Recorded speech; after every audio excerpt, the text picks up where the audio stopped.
বাংলাদেশ থেকে জনশক্তি রপ্তানির সম্ভাবনাময় দেশ পূর্ব ইউরোপের রোমানিয়া। কাজের পাশাপাশি রয়েছে লেখাপড়ার সুযোগও। গেল 2 বছরে 30,000-এরও বেশি কর্মী গেছেন দেশটিতে, যেখানে চাহিদা লাখের বেশি।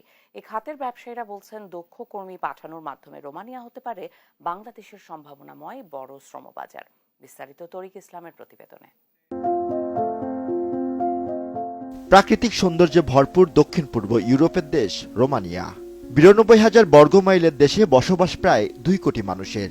মধ্যপ্রাচ্য ও মালয়েশিয়ার পর বাংলাদেশের জন্য সম্ভাবনাময় শ্রমবাজার এ রোমানিয়া। দেশটির কৃষি, তথ্যপ্রযুক্তি, পোশাক ও নির্মাণ শিল্প সহ বিভিন্ন খাতে রয়েছে বিপুল সংখ্যক শ্রমিকের চাহিদা, যা বাংলাদেশের জন্য বড় সম্ভাবনাময় বলছেন রোমানিয়ায় শ্রমবাজার চালু করতে অবদান রাখা জনশক্তি ব্যবসায়ীরা। রোমানিয়ার এই শ্রমবাজারের কারণে আমরা ইউরোপের বিভিন্ন দেশের থেকে নতুন নতুন চাহিদাপত্র পাচ্ছি। নতুন এ শ্রমবাজার ধরে রাখতে চাহিদা অনুযায়ী দক্ষ কর্মী তৈরির বিকল্প নেই বলে জানান এ ব্যবসায়ী। আমাদেরকে লেবার সেন্ডিং কান্ট্রির থেকে এখন দক্ষ শ্রমিক সেন্ডিং কান্ট্রিতে উন্নত করতে হবে।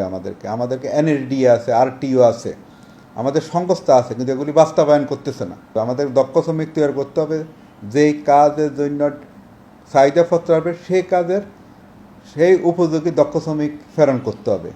জনশক্তি রপ্তানি সংগঠন বাইরার সভাপতিও বলছেন, দক্ষ শ্রমশক্তি গড়ে তোলা ও রপ্তানির মাধ্যমে রোমানিয়া হতে পারে ইউরোপের অন্যতম বড় শ্রমবাজার।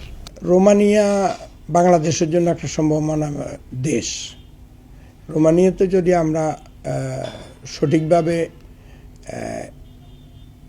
কাজ করতে পারি, তাহলে রোমানিয়াতে বাংলাদেশের প্রচুর শ্রমিক আমরা পাঠাতে পারব এবং সেখানে দক্ষ, আধা দক্ষ বা শিক্ষিত, অশিক্ষিত সকল ধরনের লোকেই সেখানে পাঠানো সম্ভব।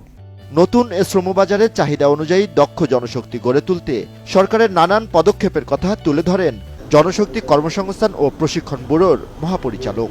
ট্রেনিং সেন্টারগুলোতে আগে ট্রেনিং দেওয়ার জন্য ছাত্রী ট্রেনিং পাওয়া যেত না, আর এখন ট্রেনিংয়ে ভর্তি হওয়ার জন্য অপেক্ষা করতে হয়। তারপরে পুরা চরিত্র চেঞ্জ হচ্ছে। বিএমইডি তার ট্রেনিং সেন্টারগুলোকে সাজিয়েছে এবং পর্যায়ক্রমে বিভিন্ন রকমের দক্ষতার ক্ষেত্রে আমরা বিদেশের উপযুক্ত দক্ষতা মানে বাংলাদেশের স্ট্যান্ডার্ড না, ইন্টারন্যাশনাল স্ট্যান্ডার্ড দক্ষতার জন্য আমাদের অবিরাম চেষ্টা আছে।